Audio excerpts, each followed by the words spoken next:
नमस्कार, मैं हूं पुनीत और आप देख रहे हैं न्यूज 18 मध्य प्रदेश छत्तीसगढ़। हम आपके लिए लाए हैं खबरों का डोज एक नए अंदाज में। अगले 20 मिनट में आप देखेंगे देश प्रदेश की वो तमाम खबरें जिनका सीधा सरोकार है आपसे।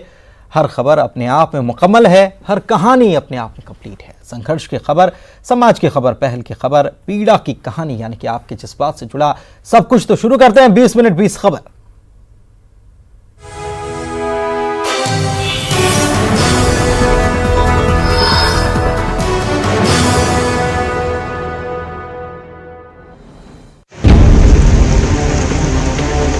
जगदलपुर जिले में मौसम विभाग की चेतावनी का असर दिखाई दे रहा है। आज सुबह से ही तेज बारिश हो रही है।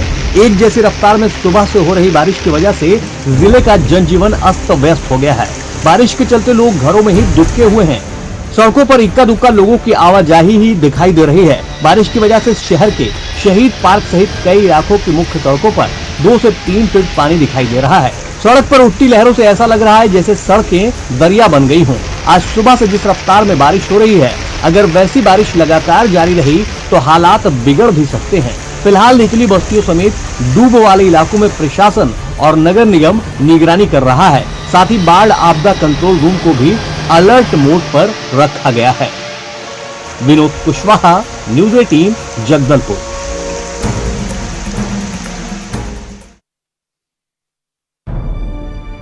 उमरिया में इन दिनों सड़कों पर जहां भी निकलेंगे आवारा पशुओं का झुंड दिखाई देगा। नेशनल हाईवे हो या फिर गांव की सड़क, आवारा पशु बीच सड़क पर ही जमघट लगाए दिख जाएंगे। खास बात यह है कि ये जानवर इतने अभ्यस्त हो चुके हैं कि भारी ट्रकों के सामने आ जाने पर भी ये नहीं हटते और वाहन चालक को खुद उन्हें हटाना पड़ता है। सड़क पर बैठने वाले ज्यादातर मवेशी तो आवारा होते हैं, लेकिन लापरवाह पशुपालकों की तादाद भी कम नहीं है, जो कि अपने पालतू मवेशी खुले में छोड़कर अपने घर में निश्चिंत सोते रहते हैं। जिले में कई बार इन मवेशियों की वजह से सड़क हादसे भी हो चुके हैं। बावजूद इसके इस पर लगाम नहीं कसी गई है। हालांकि कुछ अफसरों ने अपने इलाके में इस समस्या को दूर करने की योजना पर काम शुरू किया है। देखना होगा वो कितना सफल रहता है। हमने एक स्कीम बनाई है जिसमें हम यहाँ के यंगस्टर को शामिल कर रहे हैं और उनसे यह सलाह ले रहे हैं कि अपन इसको कैसे हटाएं।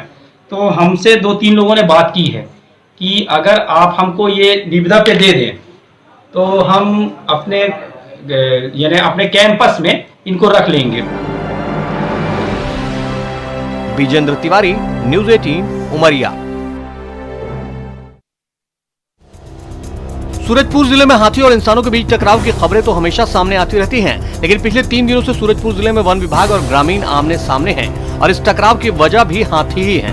दरअसल सूरजपुर के प्रतापपुर वन परिक्षेत्र में पिछले 6 महीनों में 4 हाथियों की मौत हो चुकी है, जिसको लेकर वन विभाग पर सवाल खड़े हुए। इधर 3 दिन पहले प्रतापपुर के करंजवार में एक हाथी के करंट लगने से मौत हुई, जिसके बाद 2 ग्रामीणों को गिरफ्तार कर जेल भेज दिया।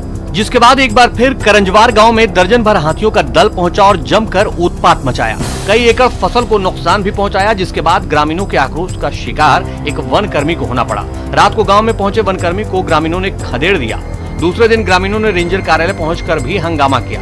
ग्रामीणों का कहना है कि वन विभाग हाथियों के कॉलर आईडी समेत तमाम तरीकों से निगरानी के दावे करता है, लेकिन सब झूठ है। वन विभाग को खुद हाथियों की जानकारी नहीं रहती और ग्रामीणों को फंसाकर अपनी नाकामी छुपाने में जुटा रहता है। लेकिन वन विभाग के अपने दावे हैं, वो हाथियों पर कड़ी निगरानी की बात कह रहा है। वरुण राय, न्यूज 18, सूरजपुर।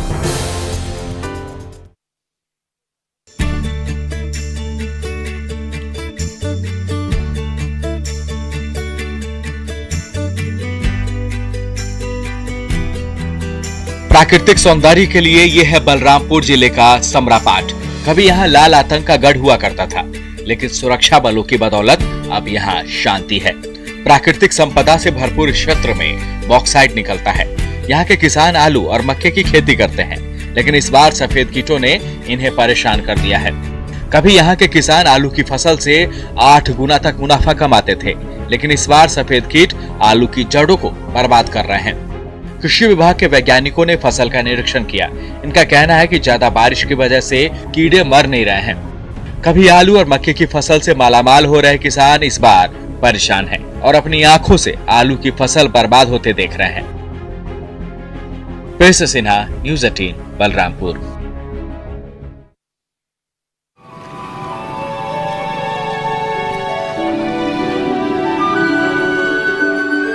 बेटे को 10वीं बोर्ड की पूरक परीक्षा दिलाने के लिए एक पिता ने बेटे को साइकिल पर बिठाकर 105 किलोमीटर का सफर तय किया। मामला धार जिले से जुड़ा है।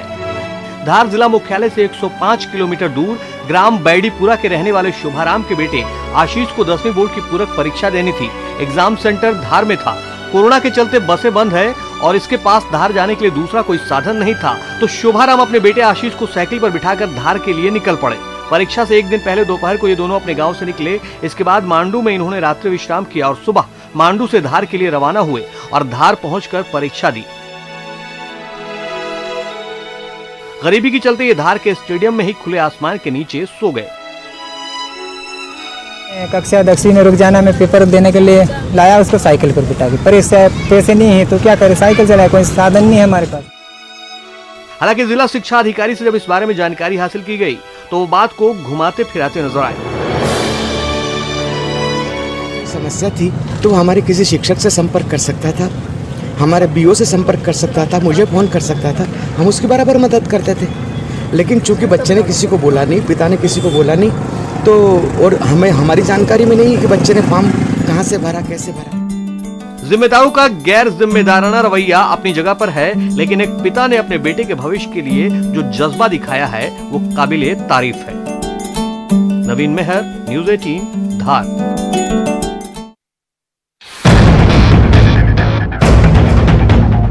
अगर आप बाइक चला रहे हो और अचानक बाइक के किसी हिस्से में छुपा जहरीला सांप दिख जाए तो सोचिए आपकी हालत क्या होगी। भिलाई में रहने वाले मिनहाज के साथ भी कुछ ऐसा ही हुआ। भिलाई के फरीद नगर में रहने वाले मिनहाज किसी काम से बाइक से निकले थे, इस खतरे से बेखबर कि इनकी बाइक में एक जहरीला सांप है। दरअसल कुछ दूर जाने के बाद ही मिनहाज को यह आशंका हुई कि बाइक में कुछ है। मिनहाज को जब सांप दिखाई दिया तो उसकी सांसें अटक गई। वो बाइक सड़क पर ही छोड़कर दूर जा खड़ा हुआ। कुछ देर बाद सांपों का रेस्क्यू करने वाली संस्था नोवा नेचर को इसकी खबर दी गई, तो नोवा नेचर संस्था के सदस्य अजय कुमार मौके पर पहुंचे। अजय ने बाइक की जांच पड़ताल शुरू की तो बाइक की टंकी के निचले हिस्से में जहरीला सांप दिखाई दिया। अजय कुमार ने बड़ी सावधानी से पेट्रोल टंकी में फंसे सांप का रेस्क्यू किया और उसे बोरे में बंद करके वापस सांप को सुरक्षित स्थान पर छोड़ दिया। Mithilesh Thakur, news 18, Bhilai.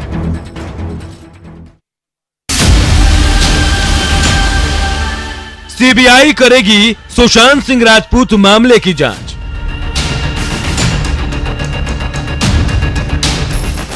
Supreme court ने सुशांत सिंह राजपूत मौत की जांच सीबीआई को सौंप दी है। कोर्ट ने मुंबई पुलिस को आदेश दिया है कि वो केस से जुड़े सभी दस्तावेज सीबीआई को उपलब्ध कराए।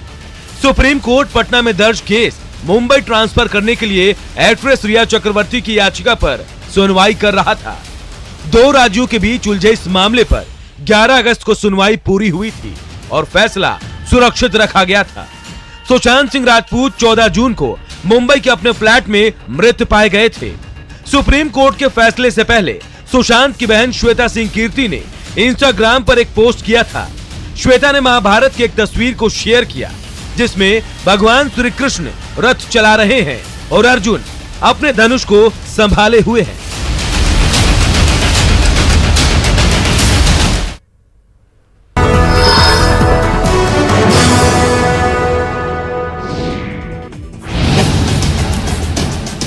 सड़क दुर्घटनाओं में रोजाना हजारों लोगों की जान जाती है, लेकिन अब हादसों को कम करने के लिए सूबे के परिवहन मंत्री के निर्देश पर परिवहन विभाग एक नए मिशन में जुट गया है। परिवहन विभाग ट्रैक्टर ट्रॉली में रेडियम लगा रहा है जिससे कि ट्रैक्टर ट्रॉली से होने वाली दुर्घटनाओं को रोका जा सके। कलेक्ट्रेट सभागार सागर में सागर व जबलपुर संभाग के परिवहन अधिकारियों की समीक्षा बैठक में परिवहन मंत्री गोविंद सिंह राजपूत ने अधिकारियों को वाहन दुर्घटना में कमी लाने के लिए ट्रैक्टर ट्रॉली के पीछे रेडियम लगाने के निर्देश दिए थे, जिसके बाद सागर में परिवहन विभाग ने मुहिम चलाकर ट्रैक्टर ट्रॉली के पीछे रेडियम लगाना शुरू किया। मंत्री गोविंद सिंह का कहना है कि ट्रैक्टर, ट्रक और ट्रॉली के पीछे लाल कलर की रेडियम लाइट कंपलसरी करनी चाहिए। मैंने कहा है कि हर गाड़ी के पीछे, ट्रैक्टर के पीछे हो, ट्रक के पीछे हो, रेडियम लाइट लाल वाली कंपलसरी करना चाहिए ताकि अंधेरे में कोई भी आदमी व्हीकल चला के उसमें एक्सीडेंट ना हो सके, क्योंकि अधिकांश ट्रैक्टरों के पीछे लाइट नहीं होती है और वहां भिड़ंत हो जाती है और नुकसान हो जाता है। परिवहन विभाग की मुहिम सड़क दुर्घटनाओं को कम करने में कारगर साबित हो सकती है, बशर्ते कि सड़क पर चलने वाला हर शख्स भी अपनी तरफ से सावधानी बरते। रचित दुबे, न्यूज़ 18, सागर।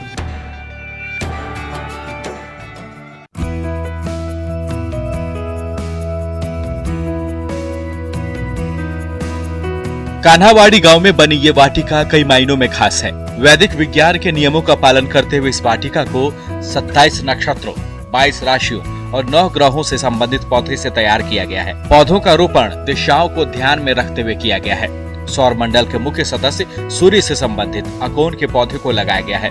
ऐसे ही दूसरी राशियों के पौधों का वाटिका में रोपण किया गया है।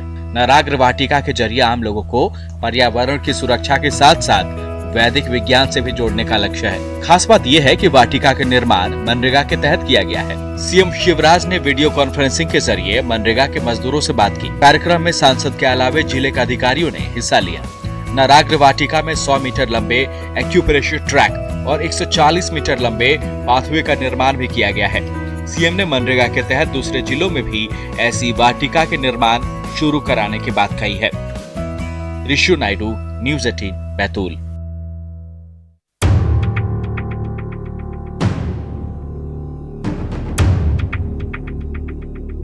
बीजेपी की सदस्यता लेने के बाद ज्योतिरादित्य सिंधिया पहली बार अपने गढ़ यानी ग्वालियर आएंगे।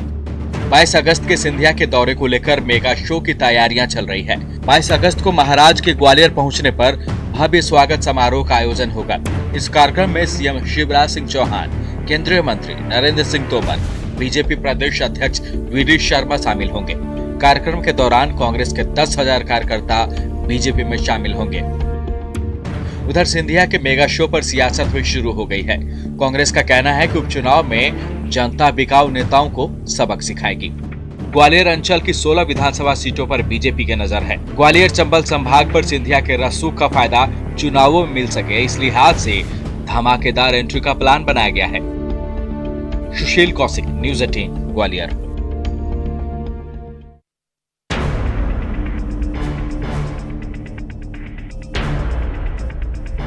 मुख्यमंत्री निवास के बाहर लगा ये पोस्टर बीजेपी के लिए सियासत का मुद्दा बन गया है। पूर्व मंत्री और विधायक बृजमोहन अग्रवाल ने कहा कि एक आदिवासी महिला सांसद की ऐसी उपेक्षा करना गलत है, छांट के बुलाया गया है। वहीं कांग्रेस के संसदीय सचिव विकास उपाध्याय का कहना है कि बीजेपी के पेट में दर्द हो रहा है, उससे त्योहार की खुशी देखी नहीं जा रही है। जाहिर तौर पर चाहे बीजेपी हो या कांग्रेस, कोई भी पार्टी पोस्टर पर राजनीति करने से नहीं चूकना चाहती। यही वजह है कि जैसे ही ऐसा कोई मौका मिलता है, सियासत उफान पर होती है। ममता लांजेवार, न्यूज़ 18, रायपुर।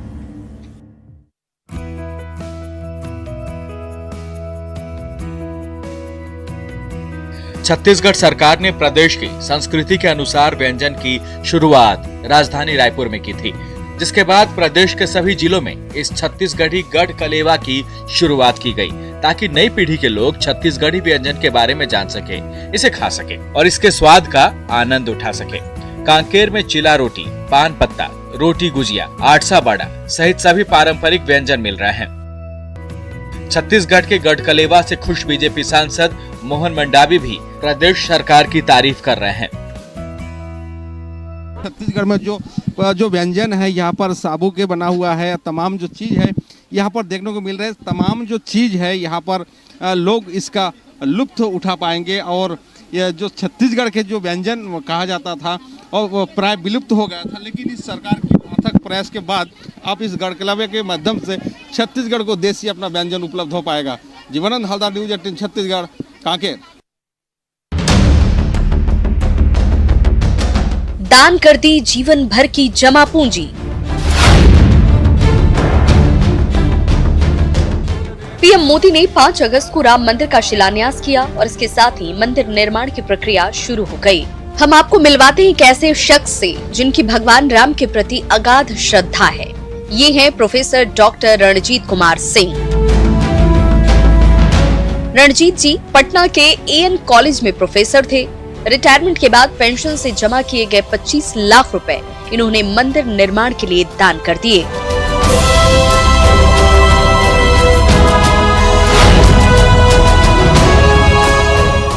महात्मा गांधी जो राष्ट्र के पिता हैं, वो जिंदगी में राम राम करते रहे, और आज मेरे जीवन में एक समय आया है कि मेरी जिंदगी में वहाँ का निर्माण हो रहा है, तो फिर उसमें कंजूसी क्या करना था हमको। मन मोह रही है प्राकृतिक छटा।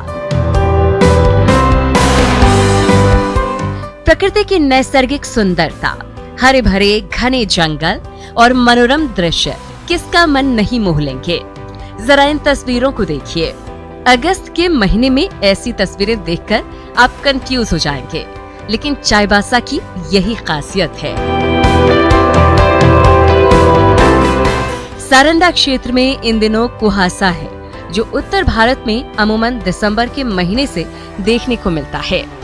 आकाश में सफेद बादल और पहाड़ की खूबसूरती इसमें चार चांद लगाती हैं। बरसाती नालों में पानी जमा हो गया है। किरीबुरू और आसपास आजकल प्रकृति अपना सौंदर्य बिखेर रही है।